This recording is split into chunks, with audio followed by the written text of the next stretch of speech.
हमको नफ़रतों का पहाड़ा न याद हुआ, हम मोहब्बत से मोहब्बत की गुणा जानते हैं। नमस्कार दोस्तों, मैं ललित वार्ष्णेय, सहायक अध्यापक पंचायत इंटर कॉलेज परतावल बाजार महाराज। मैं चाहता हूं आप सबसे पहले आप ये वीडियो देखें। How to gracefully be handling success. School में जो कुछ भी मैंने सीखा है ना, वो मेरे रियल लाइफ प्रैक्टिकल लाइफ में कभी काम नहीं आया। a plus b the whole square is equal to a square plus b square plus 2ab, ये मेरे को लाइफ में कभी काम में नहीं आया। लेकिन जो मैंने स्पोर्ट से सीखा है as a kid in school, वो आज तक मेरे लाइफ में काम में आता है। स्पोर्ट्स आपको सिखाता है team work, discipline, hard work, commitment. Sports आपको सिखाता है। इस वीडियो में आपने देखा होगा कि आमिर खान साहब विराट कोहली से कह रहे हैं कि मैंने स्कूल में सीखा a square a plus B का whole square is a square plus B square plus 2ab, लेकिन मैंने आज तक इसका कभी कोई इस्तेमाल नहीं किया। लेकिन उसके बाद वो कहते हैं स्पोर्ट्स से मैंने सीखा है टीम वर्क। तो मैं इनसे ये कहना चाहता हूँ कि जिस मैथमेटिकल इक्वेशन की बात कर रहे हैं वो मैथमेटिकल इक्वेशन भी टीम वर्क सिखाती है, और हम इस बात को साबित भी कर सकते हैं। और मैथमेटिकल इक्वेशन सिर्फ टीम वर्क को ही नहीं प्रदर्शित करती, बल्कि इसके एग्जैक्टनेस को भी डिराइव कर सकते हैं हम। मान लो कोई व्यक्ति अपने स्क्वायर के बराबर काम करता है, अपने वर्ग के बराबर काम करता है, तो ए व्यक्ति ए स्क्वायर काम करेगा और बी व्यक्ति बी स्क्वायर काम करेगा। अगर इन दोनों के इंडिविजुअल कार्य को जोड़ दें तो टोटल कार्य जो आएगा वो आएगा ए स्क्वायर प्लस बी स्क्वायर। लेकिन अगर ए और बी दोनों टीम वर्क के साथ काम करें तो इनके द्वारा किया गया कार्य होगा ए प्लस बी का होल स्क्वायर, जो कि होता है A square plus B square plus 2ab।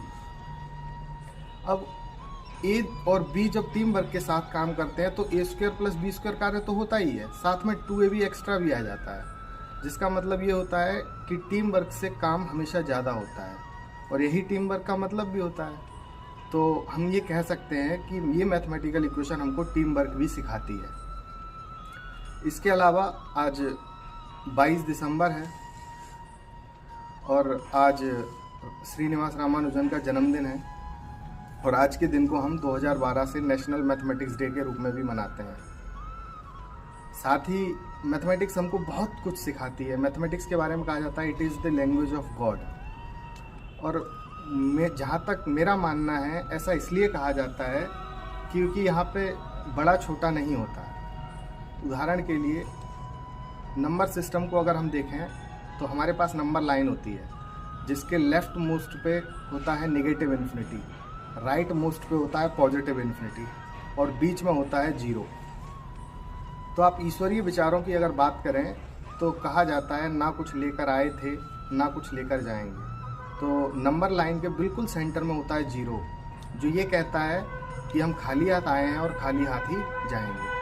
बाकी जो नंबर्स हैं वो समझिए कि इंसानों की तरह हैं। जैसे आप समझें, अगर नंबर 9 को लगता है कि मैं बड़ा हूँ तो नंबर 8 को थप्पड़ मार दूँ, और 8 को लगता है कि मैं बड़ा हूँ और 7 को थप्पड़ मार दूँ, तो 9 को ये भी जान लेना चाहिए कि 9 से बड़ा 10 होता है, तो 10 उसको भी थप्पड़ मार सकता है।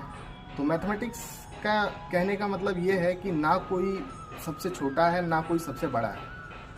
आप देखेंगे नंबर लाइन के दोनों तरफ माइनस इन्फिनिटी और प्लस इन्फिनिटी होती है, जिसका मतलब ये होता है कि सबसे छोटा और सबसे बड़ा ईश्वर है। तो ये जो मैथमेटिक्स है ये ईश्वर की भाषा को रिप्रेजेंट करती है। इसमें कोई खामी नहीं है, कोई एक्सेप्शन नहीं है। जितनी भी चीज़ें सटीक हैं, सब चीज़ों के प्रूफ हैं। तो इसीलिए इसको it is the language of God कहा जाता है इसको। और मैथमेटिक्स का काम होता है कि लोगों को चीज़ें देना और उनसे कोई उम्मीद न रखना, कुछ लेने की उम्मीद न रखना, और यही ईश्वरीय विचार भी है कि हमेशा लोगों को देते रहना।